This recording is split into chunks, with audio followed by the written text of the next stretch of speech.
ఉన్నాం. 4 విషయాలు. 1, మాట యందు తప్పిపోతా ఉన్నాం. మాటలు కొంచెం ఎక్సీడ్ అవుతా ఉన్నాయి, చాలా ఓవర్గా మాట్లాడేస్తా ఉన్నాం. దేవుడు చూస్తున్నాడనే భయం కానీ, దేవుడికి లెక్క చెప్పాలనే భయం కానీ లేదు. ఆ విషయం తర్వాత చూద్దాం. 1, మాట యందు తప్పిపోతా ఉన్నాం. 2, దైవికమైన జ్ఞానాన్ని కనబరచవలసిన వారు అజ్ఞానుల వలె ప్రవర్తిస్తూ ఉన్నాం. 3, ఎక్కడ తగ్గించుకోవాలో, ఎక్కడ దీన మనస్కులై ఉండాలో ఆ ప్రదేశాలలోనే స్వకీయ మహిమను వెతికే వారంగా ఉన్నాం. ఐడెంటిటీ క్రైసిస్ అంటారు. ఐడెంటిటీ క్రైసిస్ అంటే గుర్తించకపోతే హృదయంలో పెద్ద బాధ ఉంటుంది. అంటే ఈ ఐడెంటిటీ క్రైసిస్ దేవుని పిల్లలకు తగదని దేవుడే చెప్తున్నాడు. అంటే తగ్గింపు విషయంలో తప్పిపోతా ఉన్నాం. 4వదిగా మనం చాలా టైంని ఇతరులను జడ్జి చేయడానికే వాడుతూ ఉన్నాం. అంటే ఇతరుల బతుకులకు మార్కులు వేస్తూ కూర్చోవడమే మన పని అయిపోయింది. ఇతరులకి మన దగ్గర ఒక షీట్ ఉంటుంది, పేపరు, అందులో ఎదుటివాడి రిమార్కులు రాసి ఈయన ఫలానా అని ఒక స్టాంపు తీసుకుని ముద్రేసి పోస్టల్ డిపార్ట్మెంట్ వాడు కనుక పోస్ట్ ఆఫీసులో వేయబడిన ఉత్తరానికి ఆ స్టాంప్ వేసి ఎలాగనో పంపిస్తాడో, డెలివరీ చేస్తాడో, మనం కూడా ఇతరుల బతుకులకు మార్కులు వేయడానికి, జడ్జి చేయడానికి ప్రయత్నం చేస్తూ ఉన్నాం. చూద్దాం ఈ 4 విషయాలు దేని కొరకు ఎలా ఖర్చు చేయాలో దేవుడే మనల్ని నడిపించాలని కోరుకుందాం. చూద్దాం. మొదటి అంశం గురించి చూద్దాం. మరలా వెనక్కి వద్దాం. 3వ అధ్యాయం 2వ వచనం. అనేక విషయములలో మనమందరము తప్పిపోవచ్చున్నాము. ఎవడైనను మాట యందు తప్పని ఎడల అటివాడు లోపము లేనివాడే, తన సర్వ శరీరమును స్వాధీన మందుంచుకున్న శక్తి గలవాడగును. అంటే వాక్యం ఏం చెప్తా ఉందంటే, ఒక మాటే నీ శరీరం అపాయంలో పట్టడానికైనా కారణం అవుద్ది. ఒక మాటే నీ దేహం మొత్తాన్ని కాపాడేదిగా కూడా ఉంటుంది. ఒక మాట నిన్ను మరణానికి నడిపించవచ్చు. ఒక మాటలో తేడా రావడం వల్ల, మాటను చక్కగా పలకడం వల్ల నువ్వు జీవం వైపుకైనా వెళ్ళవచ్చు. మాట చాలా శక్తివంతమైంది. ఒక రాజ్యంలో రాజుగారు అడుగుతూ ఉన్నాడు మంత్రి గారిని పిలిచి, మంత్రి గారు మానవ దేహంలో అత్యంత చెడ్డదేది, అత్యంత మంచిదేది చెప్పండి అన్నాడు. రాజు అడిగినప్పుడు చెప్పకపోతే రాజు దగ్గర ఎప్పుడు 2 రెడీగా ఉంటాయి. 1, ఇవ్వడానికి బహుమానాలు రెడీగా ఉంటాయి. రాజుగారికి చెప్పింది చేయకపోతే కొరడా దెబ్బలు కూడా రెడీగా ఉంటాయి. ఇది మంత్రి గారికి బాగా తెలుసు. ఈ మూర్ఖుడైన రాజుకు సరైన ఆన్సర్ ఇవ్వకపోతే నాకు బహుమానాల బదులు కొరడా దెబ్బలు పడితే అనుకున్నాడేమో. రాజా దాని సమయం వచ్చినప్పుడు చెప్తాను అని అన్నాడు. సరే, ఓకే. ఇద్దరు సాయంకాలం మారు వేషంలో రాజ్య స్థితిగతులను తెలుసుకోవడానికి రాజ్యంలో బయలుదేరారు. ఇద్దరు మారు వేషంలోనే ఉన్నారు. అలా రాజ్యంలో వెళుతూ ఉన్నప్పుడు ఒక కుళాయి దగ్గర లేదు ఒక బావి దగ్గర స్త్రీలు నీళ్లు చేదుకుంటూ ఉన్నారు. వెంటనే మంత్రికి ఆలోచన గుర్తొచ్చింది. రాజా, మీరు మార్నింగ్ నన్ను ఒక ప్రశ్న అడిగారు. మానవ దేహంలో అత్యంత ప్రమాదకరమైనది, అత్యంత యోగ్యకరమైంది అవయవం ఏంటని మీరు నన్ను అడిగారు కదా, నేను ప్రూవ్ చేయాలనుకుంటున్నాను అన్నాడు. ఓకే, క్యారీ ఆన్ అన్నాడు. వెళ్ళిపోయి ఆ బావిలో నీరు చేదుతున్న స్త్రీ దగ్గరకు వెళ్ళాడు మంత్రి. రాజుగారు అల్లంత దూరంలో నిలబడి ఏం జరుగుతుందా అని చూస్తా ఉన్నాడు. మంత్రి దగ్గరికి వెళ్ళి ఆ నీళ్లు చేదుకుంటున్న దగ్గరికి వెళ్ళి, ఓ పనికి మాలిన దానా, బిందెడు నీళ్ళు ఇస్తావా అని అన్నాడు. చెప్పండి, ఏమై ఉంటుంది? బిందె సొట్టబోయేదాకా కదా, బిందె సొట్టబోయేదాకా వెంటబడి తరిమి కొట్టింది. ఒళ్ళంతా హోనమైన మంత్రి గారు వచ్చి, రాజా, మీరు అడిగిన ప్రశ్నలో సగభాగానికి ఆన్సర్ ఇది. ఓకే, 2వ భాగం ఉంది. ఆవిడ పోయింది, ఇంకొక వచ్చింది. మళ్ళీ మంత్రి మేకప్ అంతా సరి చేసుకొని మరలా వెళ్ళి ఆమెను అడుగుతున్నాడు, ఓ దయగలిగిన తల్లి బిందెడు నీళ్ళు ఇస్తావా అంటే, భలే వాళ్ళండి, బిందె నీళ్ళు ఏంటి, తాగండి, మొహం కడుక్కోండి, కాళ్ళు కడుక్కోండి, నేను తోడుతూ ఉంటాను, మీరు వాడుకుంటూ ఉండండి కదా. అప్పుడు మరలా వచ్చి మంత్రి అంటున్నాడు, అయ్యా, దేహంలో అత్యంత ప్రమాదకరమైంది, బిందెలు సొట్టబోయేటట్టుగా చేసేది నాలుకే. చెప్పండి, ఎదుటివాడి ప్రేమను కుమ్మరింప చేసేది కూడా నాలుకే.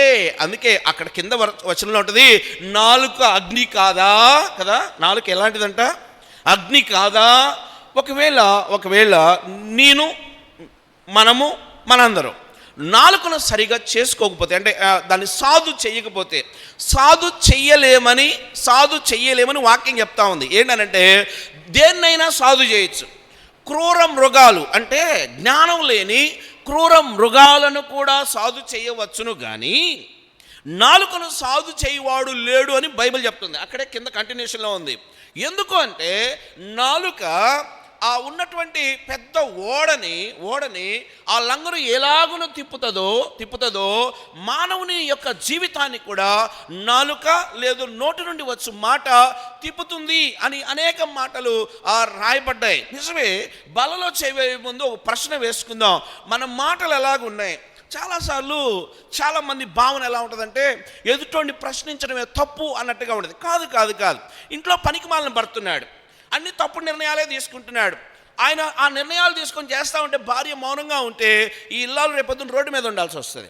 కొన్నిసార్లు తప్పుడు నిర్ణయాలు తీసుకుంటున్నప్పుడు, తప్పుడు పనులు లేదు కొన్ని విధానాలని చేసేటప్పుడు, కొన్ని విషయాలు కుటుంబ పక్షంగా తీసుకునేటప్పుడు సరైన జ్ఞానం కనబరచనప్పుడు తప్పకుండా అడగాలి, ప్రశ్నించాలి.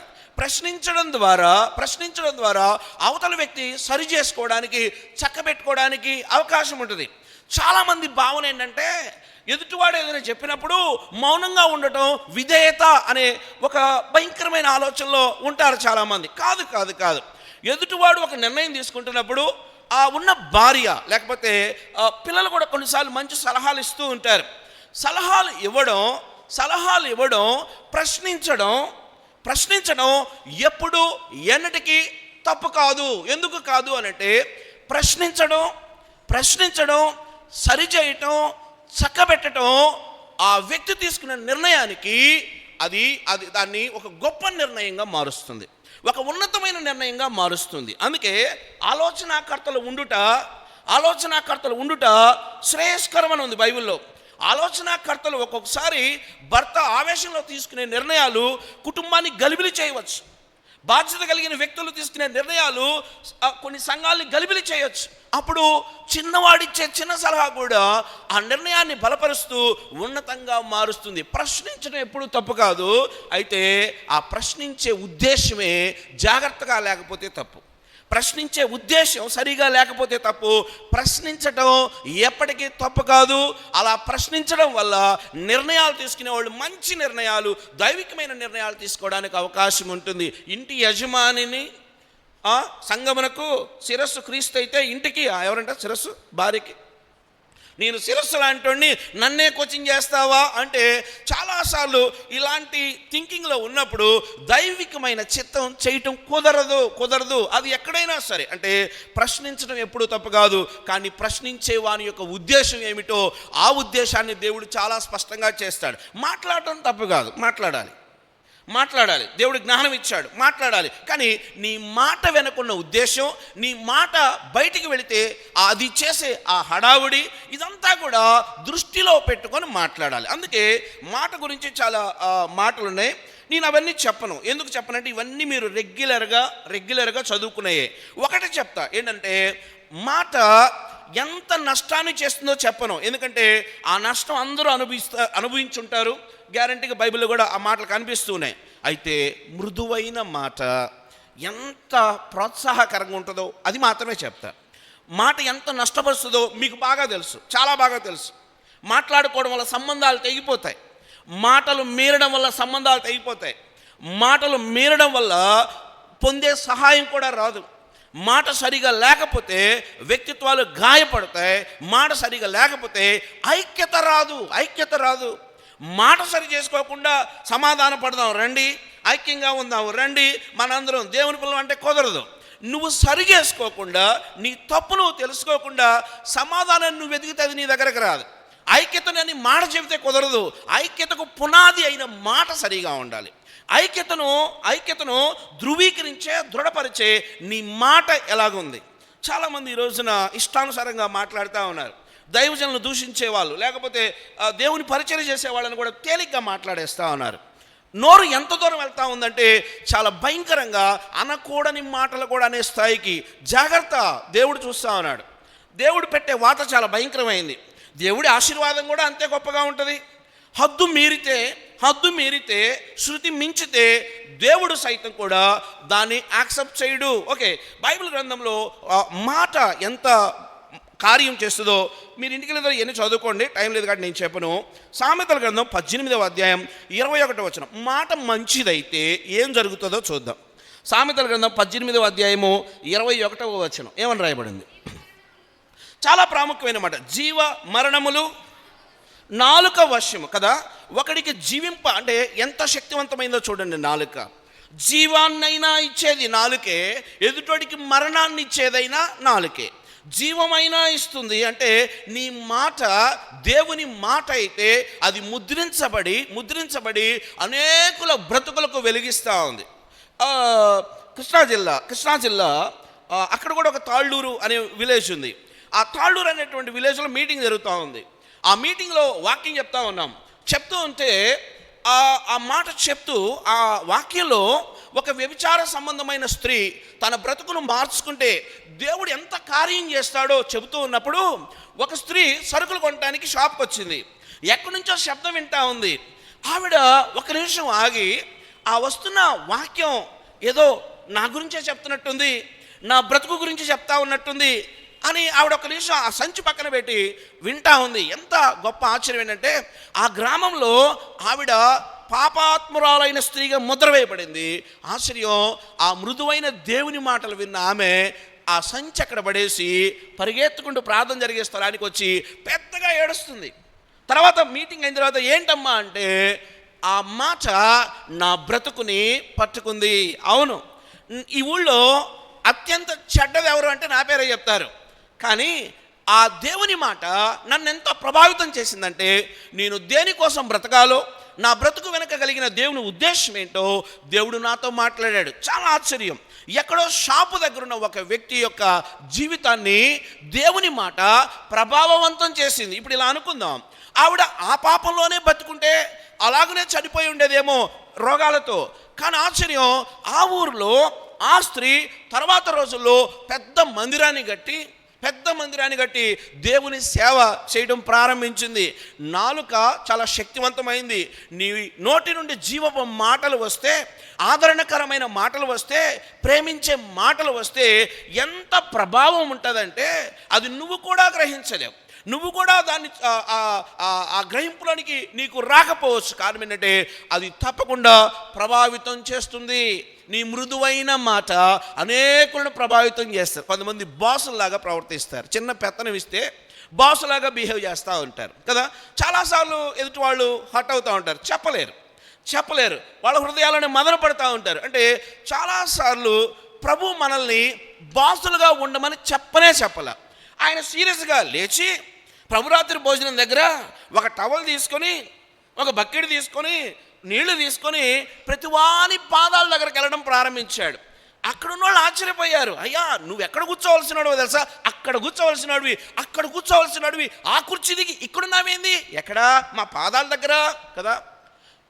ఎందుకు అంటే దేవుడు ఈ ప్రపంచానికి, దేవుడు ఈ మానవాళికి, దేవుడు మనకు నేర్పిన గొప్ప సత్యం ఏంటంటే ఆయన తగ్గింపు అయి ఉండొచ్చు, ఆయన మాట తీరై ఉండొచ్చు, ఆయన ప్రభావవంతమైన జీవితం మనల్ని ప్రభావితం చేయాలని. అంతేగాని మనల్ని మనంగానే ఉంచుకొని నేను దేవుని బిడ్డనని చెప్పడం అబద్ధం.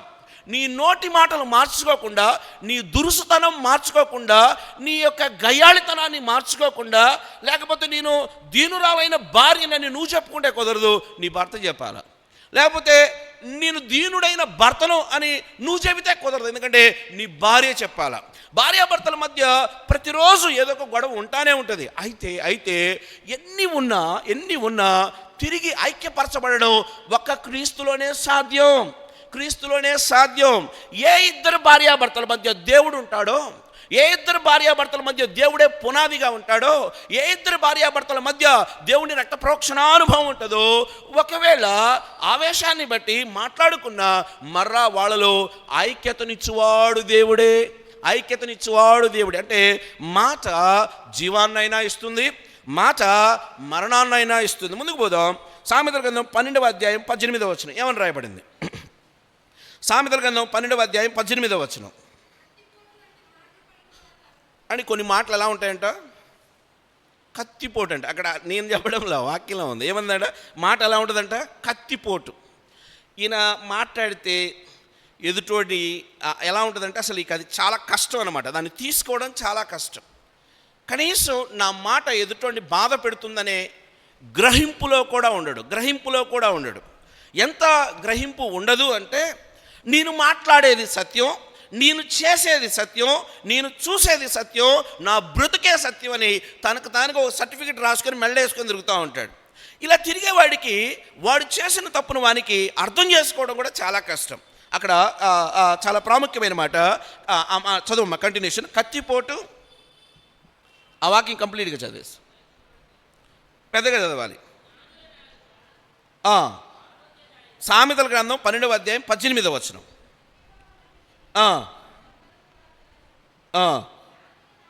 జ్ఞానుల నాలుక, ఆ మాట పెద్దగా చదవండి. జ్ఞానుల నాలుక, జ్ఞానుల నాలుక హెల్త్ అండి, గుడ్ హెల్త్. భర్తకు బీపీ ఎందుకు పెరుగుతుందో తెలుసా? ఇంటికి వచ్చిన దగ్గర నుండి సాధించే సాధింపుకి ఆయన ఆగి ఆగి ఆగి ఆగి అందుకే నిన్న డేవిడ్ రాజు అన్న గారు మ్యారేజ్లో చెప్తా చాలా గొప్ప మాట చెప్పారు. అంటే చాలా గొప్ప మాటలు చెప్పారు, అందులో ఒకటి చెప్తున్నా. ఆయన యాక్చువల్గా పురుషుడు కమ్యూనికేట్ చేసేటప్పుడట ఆచితూచి అంటే సమాచారం వరకు ఇస్తాడట. కానీ స్త్రీ మాట్లాడేటప్పుడట సమాచారంతో పాటుగా భావోద్వేగాలు కూడా కలిపి మాట్లాడుతుందట. రెండింటికి తేడా ఉంది. భావోద్వేగాలు కూడా కలిపి మిక్సీలో వేసి గ్రైండర్లో వేసి వాటిని ఒక్కసారిగా అంటే తనలో ఉన్న వేదన, తనలో ఉన్న బాధ, తనలో ఉన్న తీవ్రతను కూడా సమాచారంతో పాటుగా కక్కడానికి ప్రయత్నం చేస్తూ ఉంటుంది. సమస్య ఇక్కడ వీళ్ళ లోపం, అంటే లోపం కాదు, దేవుడు పెట్టాడు. అది లోపం కాదు, దేవుడు కొన్నిసార్లు దాన్ని ఆశీర్వాదకరంగా కూడా మార్చాడు. ఒక తల్లి యొక్క ఎక్స్పోజర్ అంటే ఏదైతే భావోద్వేగాలను వ్యక్తం చేయటం, పిల్లవాడు చిన్నపిల్లవాడు వాడి ఆకలి తెలుసుకోవడంలో, తీర్చడంలో, వాడిని సేవించుకోవడంలో, ఒక తల్లిగా బిడ్డల్ని పాలించడంలో భావోద్వేగపూరితమైన ప్రకటన ఇంపార్టెంట్. అందుకే తల్లి ప్రేమ అని పిల్లలు ఎక్కువగా అర్థం చేసుకుంటారు, తండ్రి ప్రేమ అర్థం కావడానికి కొంచెం లేట్ అవుద్ది. అందుకే తండ్రి దగ్గర కన్నా తల్లి దగ్గరకే రయ్యమని పరిగెట్టుకుంటూ వెళ్ళడానికి ప్రయత్నం చేస్తారు. ఎందుకంటే తల్లి కేవలం ప్రేమతో తన భావోద్వేగాలు కూడా కలిపి రంగరించి పిల్లవాడిని పెంచడానికి ప్రయత్నం చేస్తుంది. డాడీ మాటలు ఎలా ఉంటాయంటే కట్టే కొట్టే తెచ్చే అయిపోయింది, కట్టే కొట్టే తెచ్చే అయిపోయింది, ఫినిష్. కానీ తల్లి అలా కాదు, దానికి తన ప్రేమను తన మంచిదే, దేవుడు ఏది ఇచ్చినా అది శ్రేష్టమైంది. అయితే దేవుడిచ్చిన దాన్ని ఎలా వాడుతున్నాం అనేది ప్రాముఖ్యం. సో భావోద్వేగాలు మంచివే, ఏడుపు మంచిది, భారాన్ని తగ్గిస్తుంది, ఆనందం మంచిది, నవ్వాలి, నవ్వితే నువ్వు హెల్దీగా ఉంటావు. ఇదిగో దేవుని మాటలట అంటే జ్ఞానం కలిగిన వాడు మాట్లాడితే ఆరోగ్యకరం అంటే హెల్దీగా ఉంటుంది. బీపీలు పెరుగుతున్నాయంటే ఇంట్లో బీపీలు ఎందుకు పెరుగుతున్నాయో తెలుసా? నాలుక సరిగా లేకపోతే బీపీలు పెరుగుతాయి, మాట సరిగా లేకపోతే బీపీలు పెరుగుతాయి. మాటకు మాట తోడైతే అగ్ని తగలబడాల్సిన నిప్పు అవసరంలా ఇల్లు దానందరికదే తగలబడతా ఉంటుంది. మాటకు మాట చాలాసార్లు అంటే రెట్టించుకున్న మాటలు ప్రభావవంతంగా ఉంటాయి, సంబంధాలని బలహీనపరుస్తాయి, వాళ్ళ మధ్య వ్యక్తిత్వాన్ని అర్థం చేసుకోవడానికి కుదరదు. కానీ జ్ఞానం కలిగిన మాట ఎలా ఉంటుందట? చాలా ఆరోగ్యదాయకంగా ఉంటుంది. ఒక రాజు ఉన్నాడు, ఆయన షూషాను కోటలో ఉన్నాడు, అహష్వేరోషు రాజు. ఈయన వస్తి అనే తన భార్యని తన రాజ్యంలో ఉన్న వాళ్ళందరికీ చూపించాలనుకున్నాడు. వస్తికి కబురు పంపించాడు. ఆవిడ ఏం మాట్లాడిందో, రానని ఎలా చెప్పిందో కానీ ఆ సమాచారం రాజుకు తెలిసింది. ఆశ్చర్యం ఏంటంటే ఆ వస్తి స్థానంలో ఇంకొక ఆవిడ వచ్చి కూర్చుంది. ఎవరావిడ? చాలామంది వచ్చి కూర్చున్నారు, అందులో ఒక దయగలిగిన తల్లి ఉంది. ఎవరావిడ? ఎస్తేరు. ఈ ఎస్తేరు ఒకసారి తన జనాంగాన్ని కాపాడుకోవడం కోసం వేళలో సమయంలో పిలవబడిన సమయంలో రాజు ముందు నిల్చోవలసి వచ్చింది. అప్పుడు రాజు ఈవిడిని చూసినప్పుడు ఏమంటే, ఓ దయగలిగిన దానా అంటాడు. ఏమంటాడంటే, ఓ దయగలిగిన దానా అంటే ఎస్తేరు ఎలాగా రాజుని రిసీవ్ చేసుకుందో, ఎస్తేరు ఎలాగ తన మాటలతో అహష్వేరోషు రాజు మనసు గెలుచుకుందో కానీ ఏ సమయంలో వెళ్ళినా ఆ దయగలిగిన మనస్తత్వం రాజును ఆకర్షించింది. జీవం కలిగిన దేవుడు కూడా అంతే. మన మాటల్లో సాత్వికం, మన మాటల్లో ఈ చెప్పడం తేలిక, మైక్ ఇస్తే మీరు నాకన్నా బాగా చెబుతారు, ఈ చెప్పడం తేలికే. బట్ ఇన్ ప్రాక్టీస్ వీటిని చాలా ప్రాక్టీస్ చేస్తే తప్ప, చాలా తగ్గించుకుంటే తప్ప, చాలా కంట్రోల్లో ఉంటే తప్ప నాలుక నుండి ఇలాంటి జీవజల నదులు ప్రవహించడం చాలా చాలా కష్టం. ఇదిగో ఆ వస్తీ రాణి అయితే ఆవిడ తన యొక్క స్థితిని పోగొట్టుకుంది. కానీ దయగా మాట్లాడినటువంటి ఎస్తేరు తన జనాంగాన్ని కూడా రక్షించుకుంది. అంటే నీ మాట నీ కుటుంబానికి రక్షణ అయినా అవుతుంది, నీ మాట నీ కుటుంబాన్ని భక్షించేదిగా అన్నా ఉంటుంది. అంటే నీ సంబంధాలలో నీ మాటలు, నీ ఇంటిలో నీ మాటలు చాలా ప్రభావవంతంగా ఉంటాయి. ముందుకు పోదాం. ఎఫ్సీలకు రాసిన పత్రిక 4వ అధ్యాయము 29వ వచనం. ఇంకా మంచి మాట, జ్ఞానం కలిగిన మాట ఇంకేం చేస్తుంది? ఎఫ్సీలకు రాసిన పత్రిక 4వ అధ్యాయం 29వ వచనం ఏమని రాయబడింది? చాలాసార్లు చెప్పండి. వినువారికి మేలు కలుగునట్లు అవసరమును బట్టి కదా.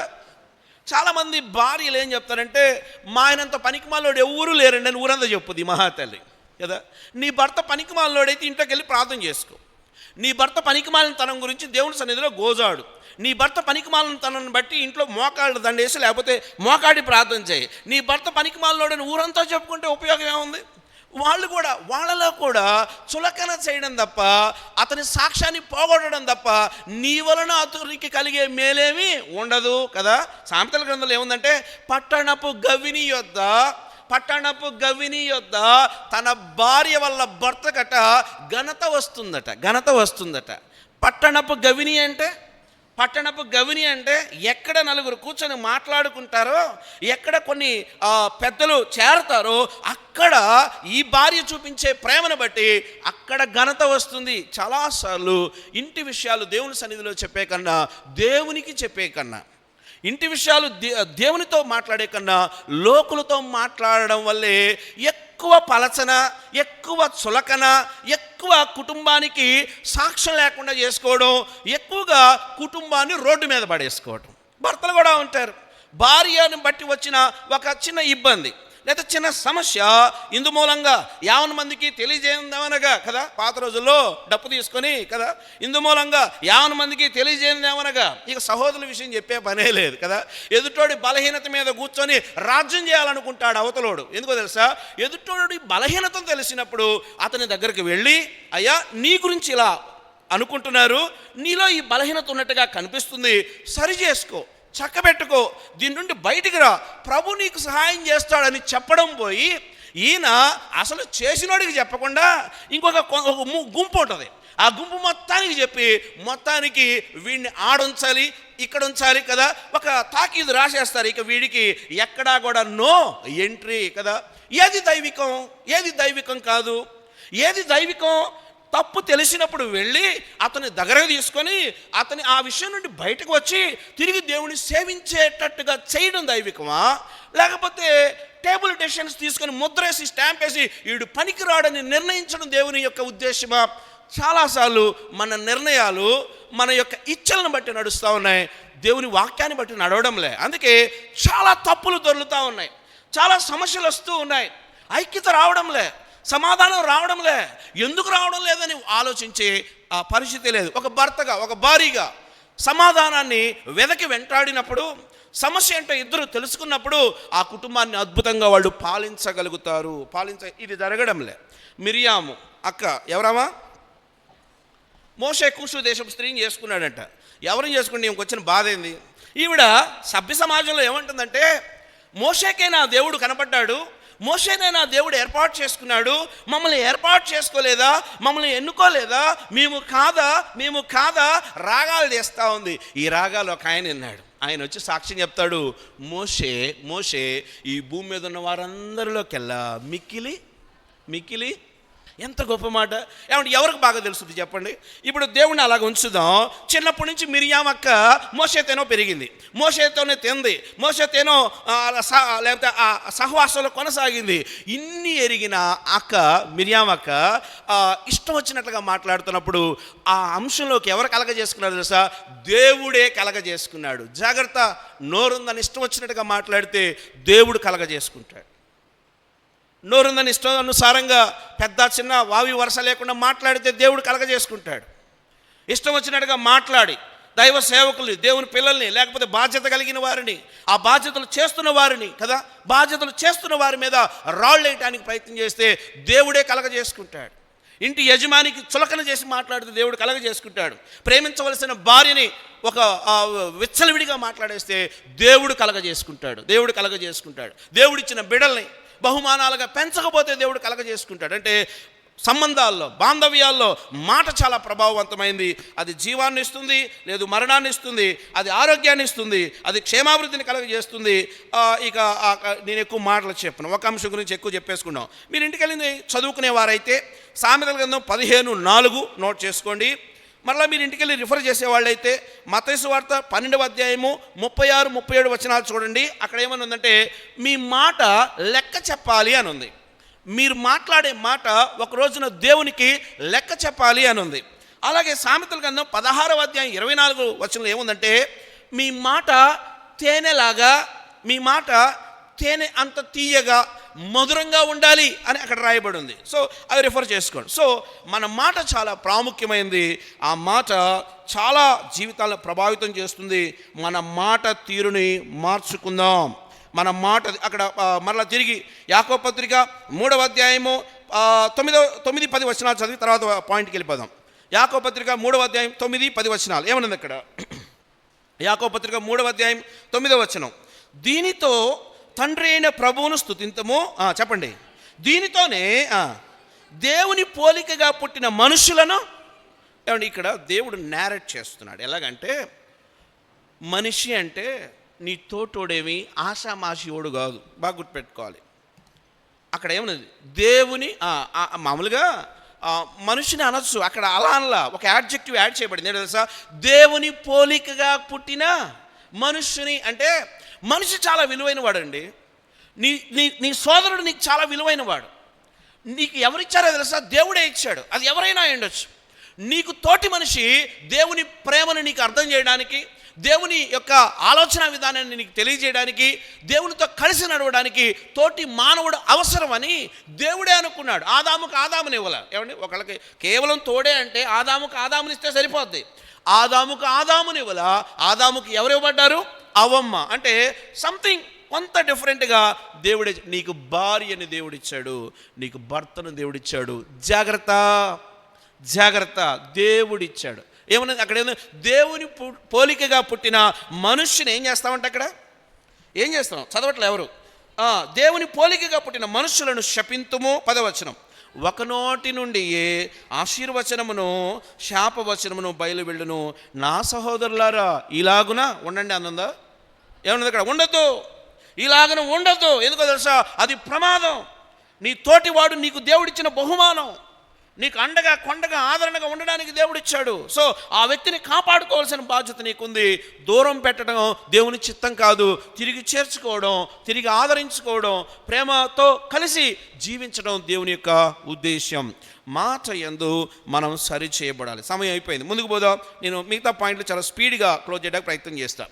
3వ అధ్యాయం 13వ వచనం ఏమని రాయబడింది? యాకోబు పత్రిక 3వ అధ్యాయం 13వ వచనం. రెండో మాట ఏంటి? రెండవ అంశం ఏ విషయంలో తప్పిపోతున్నాం? ఒకటి మాట యందు రిజర్వ్ చేసి పక్కన పెట్టుకుందాం. రెండవది జ్ఞానమందు.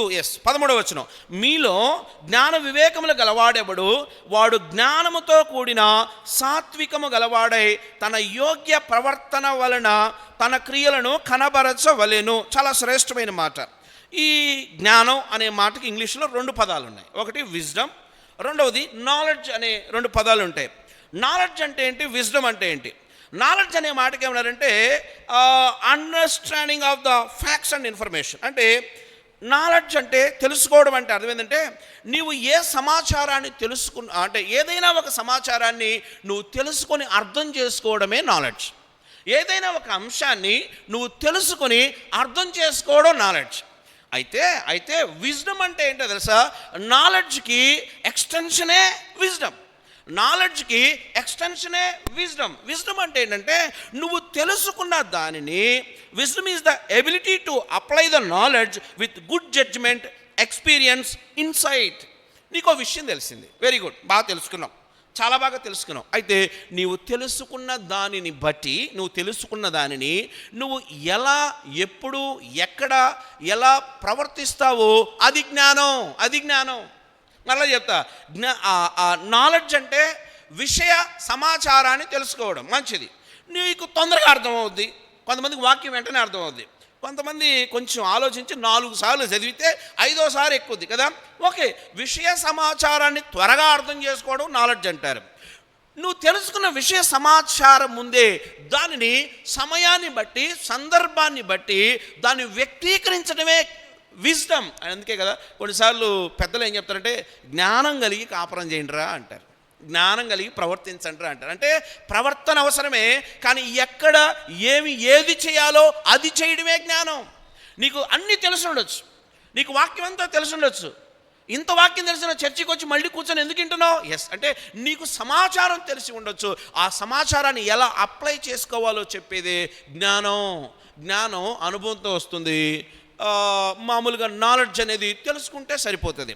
తెలుసుకుంటే వచ్చే జ్ఞానం నాలెడ్జ్, అనుభవంతో వచ్చే జ్ఞానం విజ్డమ్. ఓకే, చూద్దాం ఇప్పుడు మనం ఎలా ఉన్నాం, మన స్థితి ఎలా ఉంది, మన జ్ఞానాన్ని ఎలా కనబడదు. సామెతల గ్రంథం 1వ అధ్యాయము 7వ వచనం ఏమని రాయబడింది? సామెతల గ్రంథం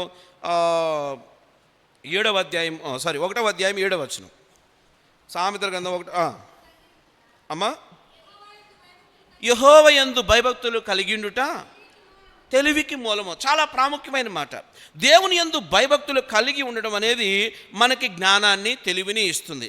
చాలాసార్లు మనకు కూడా తెలివి ఉంటుంది. ఏంటి అనంటే మనకు జనరల్గా ఉండే జ్ఞానం పుస్తక జ్ఞానం కదా. బుక్స్ చదివినప్పుడు డాక్టర్లు ఉన్నారు, పెద్ద పెద్ద పుస్తకాలు చదువుతారు, వాళ్ళకి ఆ బయలాజికల్గా ఆ సెల్ లేకపోతే ఆ రోగం ఎందుకు వస్తుంది ఏంటంటే వాళ్ళకి ఐడియా ఉంటుంది జనరల్గా.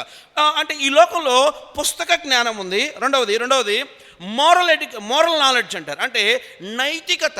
కొంతమంది ఉంటారు చదువుకోకపోయినా చాలా విజ్ఞతగా ప్రవర్తిస్తుంటారు. కొంతమందికి చదువు ఉండదు, విజ్ఞతగా ప్రవర్తిస్తారు. కొంతమందికి మితిమీరిన చదువు ఉంటుంది, రోడ్డు మీద ఎలా మాట్లాడాలో కూడా తెలియదు, రోడ్డు మీద విచ్చలవిడిగా మాట్లాడేస్తూ ఉంటారు, ఎక్కడ ఏం మాట్లాడాలో లేదు. వీళ్ళు చదువుకున్న వాళ్ళే కానీ అజ్ఞానుల్లా ప్రవర్తిస్తారు. చదువుకున్న వాళ్ళే అందరి ముందు ఓవర్గా మాట్లాడేస్తూ ఉంటారు. అంటే పుస్తక జ్ఞానం ఉండొచ్చును కానీ దైవిక జ్ఞానం చాలా ప్రాముఖ్యమైనది. కొంతమంది నైతిక జ్ఞానాన్ని ప్రదర్శిస్తారు, వాళ్ళు ఏం చదువుకోరు, వాళ్ళు మోటోళ్ళే, చదువు రాదు, కానీ వాళ్ళకి దేవుని వాక్యం లోపల ఉంటుంది కదా, ఇది చేయో డూస్ అండ్ డోంట్స్. చదువుకున్నోడి కన్నా చదువు రాని దేవుని జ్ఞానం కలిగిన వాళ్ళే ఎక్కువగా జ్ఞానవంతంగా ఆలోచిస్తూ ఉంటారు. అట్లా చదువుకోవద్దని కాదు, నువ్వు చదువుకున్నావని విర్రవీగే దాన్ని పక్కన పెట్టి దేవుని యొక్క జ్ఞానాన్ని కలిగి ఉండడానికి ప్రయత్నం చేయాలి. సో మోరల్ నాలెడ్జ్ కూడా కొంతమందికి రెవల్యూషన్ నాలెడ్జ్ ఉంటుంది, ఎక్స్పెరిమెంట్ అంటే అనుభవంతో వచ్చిన జ్ఞానం ఎప్పుడూ కూడా విలువైనది. పెద్దల మాట వినమని ఎందుకు చెబుతారు?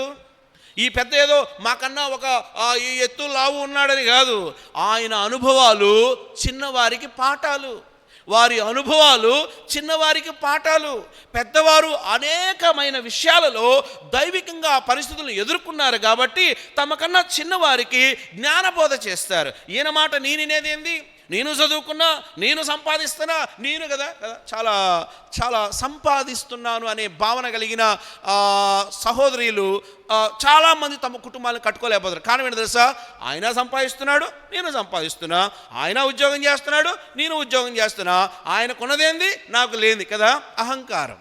ఇది అహంకారం. అంటే నీకు ఎన్ని తెలిసినా దేవుడు లోబడమని చెప్పాడే అది నీకు అర్థం కాల. నీకు ఎంత పిహెచ్డీలు ఉన్నా, ఎన్ని సబ్జెక్టులు నువ్వు చదివినా, ఎంత ఉద్యోగాలు వెళ్తున్నా, లోబడడం అనే పాఠం నువ్వు నేర్చుకోవాలా. అది దేవుని పాఠం, దేవుడు బోధ చేస్తున్న పాఠం.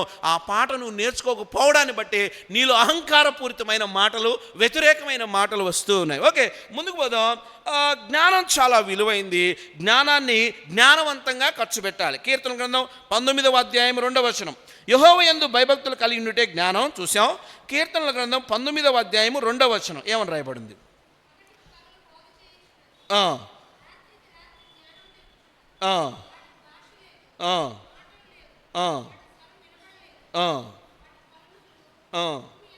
పగటికి పగలు బోధ చేయుచున్నది, రాత్రికి రాత్రి జ్ఞానము తెలుపుచున్నది. అంటే అర్థం ఏంటంటే దేవుని గాడ్స్ క్రియేషన్లో, యూనివర్స్లో ప్రతిదీ కూడా దేవునికి లోబడే ఉంటుంది. గాలి ఆయనకు లోబడుతుంది, అందుకే విసరమన్న చోట విసురుద్ది. సముద్రం ఆయనకు లోబడుద్ది, పొంగమన్న చోట పొంగుద్ది. అంటే సమస్త సృష్టి ఆయన మాట వింటది, సమస్త జీవరాశులు ఆయన మాట వింటాయి. ఎందుకంటే ఆ వినడమే దేవుడు వాటికిచ్చిన జ్ఞానం. వినడమే దేవుడు వాటికిచ్చిన జ్ఞానం. కానీ ఆశ్చర్యం తెలుసా, దేవుని పోలికలో పుట్టిన మానవుడు మాత్రం దేవుని జ్ఞానానికి లోబడేవాడిగా లేడు. అంటే ఇంత తెలిస్తే ఇంత అర్థమైతే మొత్తం నాకు తెలుసు అనే భ్రమలో బ్రతుకుతూ ఉంటాడు. పగలకెందుకు బోధ చేస్తూ ఉంది, రాత్రికి ఎందుకు బోధ చేస్తూ ఉంది? ఏం బోధ చేస్తుందంటే ఒకటే బోధ, ఏంటి తెలుసా, మనము ఎవరమైనా దేవునికి లోబడాలి. ఇది జ్ఞానం, ఇది దైవికమైన జ్ఞానం. వాక్యానికి లోబడాలి. పెద్దలకి దైవికంగా ఒక నిర్ణయం తీసుకున్నప్పుడు లోబడాలి, లేకపోతే సలహా ఇచ్చినప్పుడు లోబడాలి, లేదు దేవుడు నీతో మాట్లాడుతున్నప్పుడు లోబడాలి. అంటే ఇంత మాట్లాడుతున్నా లోబడే స్వభావం లేదంటే జ్ఞానహీనుడా అని పిలుస్తాడు. అంటే మన జ్ఞానం కొన్నిసార్లు వెర్రి తలలు వేసేదిగా ఉంటుంది. అందుకే కింద మనం చదివిన యాకోబు పత్రికలోనే, నువ్వు ఎక్కడైనా ఒక విశ్వాసిగా జ్ఞానాన్ని కనబరచాలంటే నీ జ్ఞానంలో ఇవి ఉండాలి. నువ్వు జ్ఞానిని అని చెప్పుకోవాలనుకుంటే, నాకు మంచి జ్ఞానం ఉంది అని నువ్వు అనాలంటే, నువ్వు సర్టిఫికేట్ ఇచ్చుకోవాలంటే నీ జ్ఞానంలో ఇవి ఉండాలి. నేను వాక్యం చెప్తున్నా, బయట మాటలు చెప్పలే. యాకోబు పత్రిక 3వ అధ్యాయము 17వ వచనం చదువుదాం. ఏమని రాయబడింది? యాకోబు పత్రిక 3వ అధ్యాయం 17వ వచనం. అయితే పైనుండి వచ్చు జ్ఞానము మొట్టమొదట ఏంటంట, నువ్వు జ్ఞానం కనబరుస్తున్నప్పుడు నీ జ్ఞానం ఎలా ఉండాలంటే చాలా పరిశుద్ధమైన జ్ఞానం అయి ఉండాలి. జ్ఞానం అంటే నువ్వు ఏదన్నా నిర్ణయం తీసుకున్నా, ఏదైనా సలహా ఇచ్చినా, ఏదైనా పని చేయాలనుకున్నా, నీ నిర్ణయాలు, నీ ఉద్దేశాలు, నీ తీర్మానాలు పవిత్రంగా ఉండాలి. రాజకీయాలు ఉండకూడదు. అంటే అర్థం ఏంటంటే, కొన్నిసార్లు మనం ఏంటంటే మనకు నచ్చిన వాళ్ళని దగ్గర తీసుకుంటాం, మన మాట విన్నట్టుగా కనపడినోడి భుజాల మీద చేయేస్తాం, వాడిని ఎక్కడికన్నా తీసుకెళ్ళే ప్రయత్నం అది కాదు. అక్కడ దేవుని ఉద్దేశం ఏంటంటే, నువ్వు అందరినీ ఒకే కోణంలో ప్రేమించగలగాలి, నువ్వు అందరినీ ఒకే రకంగా రిసీవ్ చేసుకోగలగాలి, నువ్వు అందరినీ చూసే దృష్టి కూడా ఒకటై ఉండాలి, నువ్వు అందరినీ ఒకే దృష్టితో చూడాలి, అందరినీ ఒకేలా రిసీవ్ చేసుకోవాలి, అందరి మీద ఒకే ప్రేమను చూపించాలి. అప్ అండ్ డౌన్స్ ఉన్నాయంటే నువ్వు కనబరుస్తున్న జ్ఞానంలో పవిత్రత లేదు. గుర్తుపెట్టుకో. కొంతమంది మీద హై ఎక్స్పెక్టేషన్స్. కొంతమంది పిల్లల్ని పెంచేటప్పుడు తల్లిదండ్రులు చాలా బుద్ధిహీనతలు కనిపిస్తాయి. ఎలాగో తెలుసా, వీడు పుట్టాడు, ఇల్లు కట్టాం, ఈ రెండోది పుట్టిందే, అన్నీ పోయినాయి కదా. నువ్వు చేసిన దిక్కుమాలిన పనులు పిల్లలకు అంటగడతావా కదా. పిల్లలు దేవుడిచ్చిన బహుమానాలు. పెద్దోడు పుట్టాడంట, అన్నీ కలిసి వచ్చినాయంట, చిన్నది పుట్టిందంట, మొత్తం ఊడ్చుకుపోయిందంట. ఈ పనికిమాలినోడు లాంటి పనికిమాలను మాడతాడు. ఆ పిల్లలు ఏమంటారు తెలుసా, నేను పుట్టానంట అన్నీ పోయినాయి అంట, నేను పుట్టాయంట అన్నీ పోయినాయి అంట, నేను నష్టజాతకురాల్ని, ఇలా అంటారండి, అనుకుంటారు. ఇలా అనుకునేవాళ్ళు చాలామంది ఉన్నారు. పిల్లల్లో సైకలాజికల్గా నేను పుట్టడం వేస్ట్ అనుకునేవాళ్ళు ఉన్నారు, తల్లిదండ్రుల వల్ల, బికాజ్ ఆఫ్ పేరెంట్స్. తల్లిదండ్రులకు ఏం మాట్లాడాలో పిల్లల ముందు తెలియక నష్టజాతకురాలు, వీళ్ళు కాదు కదా. ఈ మధ్య ఒక కొత్త ట్రెండ్ స్టార్ట్ అయింది. దేవుడిచ్చిన బహుమానాల కన్నా ఇవ్వని బహుమానాల కోసం అర్రులు దాచి వాక్యాన్ని కూడా పక్కన పెట్టి పరిగెత్తే ఒక విచిత్రమైన నేచర్, ఒక దుర్మార్గపు స్వభావం కదా. దుర్మార్గపు స్వభావం. నాకు తెలిసిన ఆంటీ ఒక ఆవిడ తెనాల్లో, ఆవిడ 3 ఆడపిల్లలు పుట్టారు. ఆవిడ మళ్ళీ దైవజనుల దగ్గరకు వచ్చి ప్రార్థన చేయండి అంది. ఏంటి సంగతి అంటే, నేను మళ్ళీ ప్రెగ్నెంట్ అంది. అప్పటికి ఎంతమంది ఉన్నారు? 3.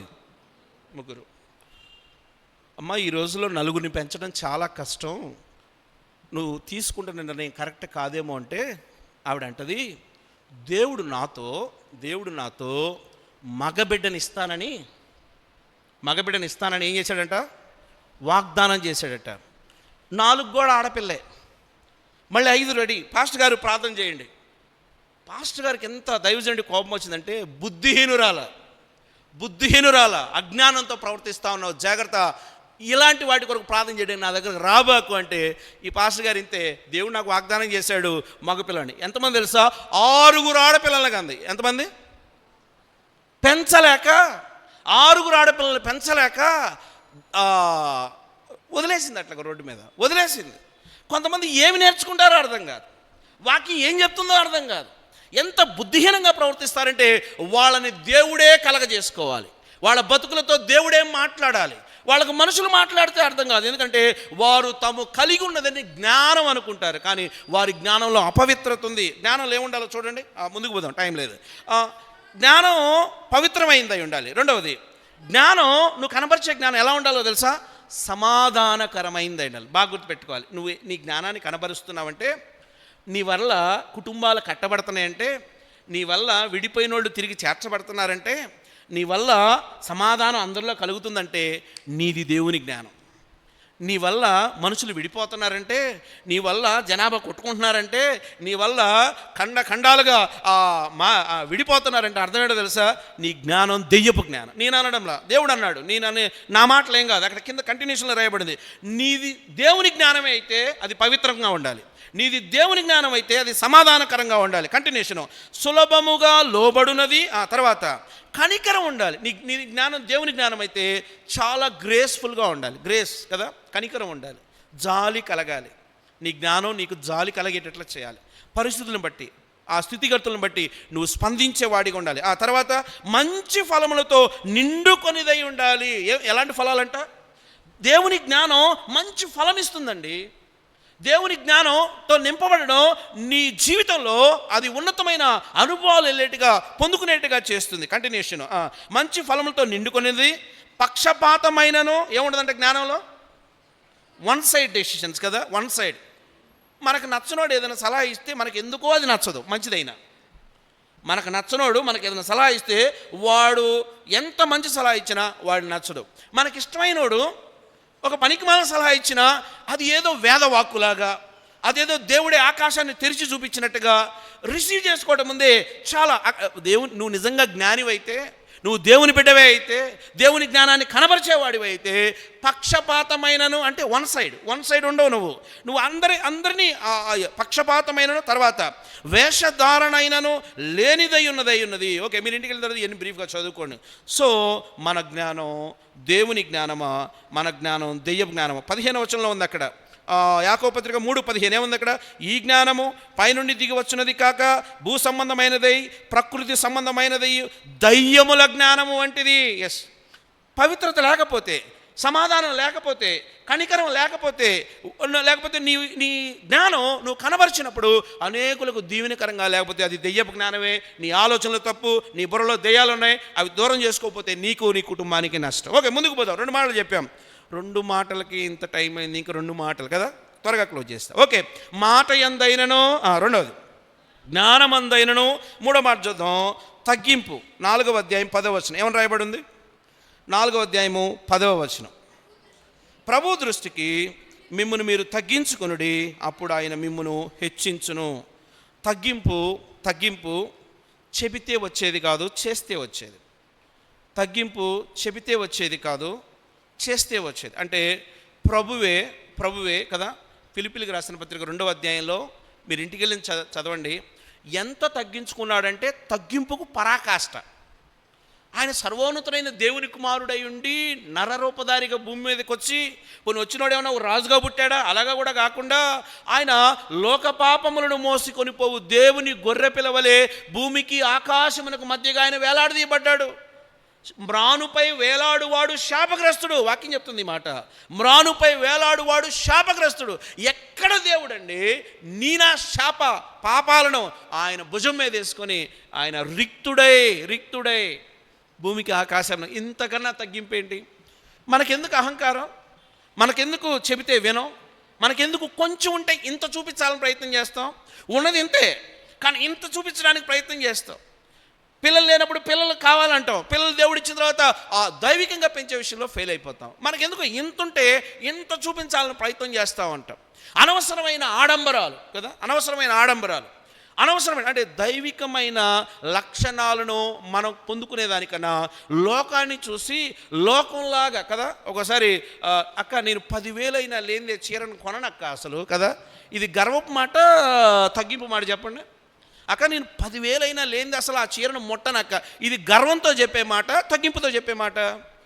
దేవుడు నీకు ధనాన్ని ఇచ్చింది విచ్చలవిడిగా చేయమని కాదు. చాలా జాగ్రత్తగా దేవుని నామ మహిమార్థమై నీ పిల్లల క్షేమం కొరకు, నీ ఆత్మీయత కొరకు, దేవుని పరిచర్య కొరకు దేవుడు ధనాన్ని ఇస్తే లగ్జరీస్ మోర్ అండ్ మోర్. ఇంట్లో కుర్చీలు ఉంటాయి, మళ్ళీ వస్తాయి. ఇంట్లో అన్నీ ఉంటాయి, మళ్ళీ వస్తాయి. ఇల్లు చాలట్లేదండి, ఎందుకు సరిపోద్ది? నీ హృదయంలో అన్ని పెట్టుకున్నప్పుడు హృదయం అంత నిండిపోతే ఆ నీళ్లు కూడా నిండకుండా ఎలా ఉంటుంది? అంటే దేవుడిచ్చిన దాన్ని ఎంత తగ్గించుకోవాలో, ఎలా వాడుకోవాలో తెలియని జ్ఞానం లేని స్త్రీలు చాలామంది. అందుకే అక్కడ ఒక మాట ఉంది, 4వ అధ్యాయం 6వ వచనం ఏమని రాయబడింది? 4వ అధ్యాయం 6వ వచనం, కాదు కానీ ఆయన ఎక్కువ కృపనిచ్చును, అందుచేత దేవుడు అహంకారులను ఎదిరించి, చెప్పండి పెద్దగా చదువుదాం, అందరం చదువుదాం, పెద్దగా చదువుదాం, అందరం చదువుదాం. ఏముంది అక్కడ? దేవుడు అహంకారులను ఎదిరించి దీనులకు కృప అనుగ్రహించును అని లేఖనము చెప్పుచున్నది. అహంకారం ప్రమాదం. డబ్బు ఉందని అహంకారం, ఉద్యోగం ఉందని అహంకారం, 4 ఇళ్ళుంటే ఈయన కళ్ళు కింద ఉండవు, పైన ఉంటాయి. 4 ఎకరాల పొలం ఉంటే ఈయన అసలు భూమి మీదే నడవడు, భూమికి 2 అడుగులు ఎత్తులో అదొక సెపరేట్ నడక నడుస్తూ ఉంటాడు కదా. నీకు ఎన్ని ఇచ్చినా దేవుని సన్నిధిలో తగ్గి ఉండటమే అది దేవునికి ఇష్టం, దేవునికి చాలా ఇష్టం. నీ బయట ఎంత డిజిగ్నేషన్ ఉండొచ్చు, బయట ఎంత గొప్పవాడివని నేను కీర్తించవచ్చు, ఊరి నిండా నీ బ్యానర్లే కనపడవచ్చు, కానీ దేవుని సన్నిధిలో, దేవుని ఇంటిలో, దేవుని బిడలతో లేదు నువ్వు ఉండే ఆ తగ్గింపు జీవితం నీకెంతో ఆశీర్వాదకరం. సో తగ్గింపు విషయంలో ఎక్కడ తప్పిపోయామో మనం పరీక్షించుకున్న బద్దులమై ఉంటున్నాం. ఓకే, నేను అది చెప్పను, టైం అయిపోయింది, నా సమయం అయిపోయింది. 4వ మాటలోకి వెళ్ళిపోయి క్లోజ్ చేస్తా. 4వ అధ్యాయము, మీరు ఇంటికి వెళ్ళిన తర్వాత ఆ అధ్యాయం మొత్తం చదువుకోండి, చాలా రమ్యమైన మాటలు మీకు కనిపిస్తాయి. 4వ అధ్యాయము 12వ వచనం ఏమని రాయబడింది? 4వ అధ్యాయం, ఒకడే ధర్మశాస్త్రమును నియమించి న్యాయము విధించువాడు, ఆయనే రక్షించుటకును నశింపజేయుటకును శక్తిమంతుడై ఉన్నాడు. పరునికి చదవండి ఏమన్నది అక్కడ? పరునికి తీర్పు తీర్చుటకు నీవెవడు? చాలా ప్రాముఖ్యమైన, పరునకు తీర్పు తీర్చుటకు నీవెవడు. ఎక్కడ ఏ ఇద్దరు కూడినా 3వ వ్యక్తి గురించి మాట్లాడుకుంటారంట. ఎక్కడ ఇద్దరు కూడినా వాళ్ళిద్దరు ఒకరి గురించి ఒకరు మాట్లాడుకోరు. ఎక్కడ ఇద్దరు కూడినా వీళ్ళ మధ్య లేని వ్యక్తి గురించి మాట్లాడుకుంటూ ఉంటారు. మాట్లాడుకోవడం తప్పేం కాదు, విషయ సమాచార ఎక్స్చేంజ్, ఓకే. జడ్జిమెంట్ చేయటం ఉంది, ఈయన అది, ఆ అక్క అలాగా వింతేని ఒక ముద్ర వేసే స్థితి ఉంది. జడ్జి చేయటం అది ప్రమాదకరం. దేవుడు మనల్ని జడ్జి చేయడానికి పిలవలే కదా. దాని గురించి చాలా శ్రేష్టమైన మాటలు రాయబడినాయి. ఎందుకు జడ్జి చేయకూడదు? మత్తయి సువార్త 7వ అధ్యాయము 1వ వచనం నుంచి చూసి ముగించేసుకుందాం. మత్తయి సువార్త 7వ అధ్యాయము 1వ వచనం నుంచి ఆ 2 మాటలు చూసి క్లోజ్ చేసుకుందాం. ఏమని రాయబడింది? తీర్పు తీర్చకుడి. చాలా ప్రాముఖ్యమైన మాట. జడ్జి చేయటానికి కాదు మనల్ని దేవుడు పిలిచింది, తీర్పు తీర్చడానికి కాదు, సరి చేసుకోవడానికి, చక్కబెట్టుకోవడానికి, ఒకరు కలిసి ఉండడానికి, ఒకరినొకరం ప్రేమించుకోవడానికి, ఒకరు కలిసి దేవుని మహిమపరచడం కోసం దేవుడు మనల్ని ఉంచాడు. కానీ ఎవరి విషయంలో ఎవరు జడ్జి చేసి ముద్రలు వేసి పక్కన పెట్టే స్థితి ఎవరు ఎప్పటికీ ఎన్నటికీ చేయకూడదు. ఎందుకంటే అలా తీర్పు తీర్చేంత జ్ఞానం కానీ, తీర్పు తీర్చేంత పవిత్రత కానీ, తీర్పు తీర్చేంత స్థితి కానీ నీకు నాకు లేదు. Don't judge others. ఏదో కంటిన్యూషన్లో ఒక మాట ఉంటుంది, చదువమ్మా. తీర్పు తీర్చొద్దు, తర్వాత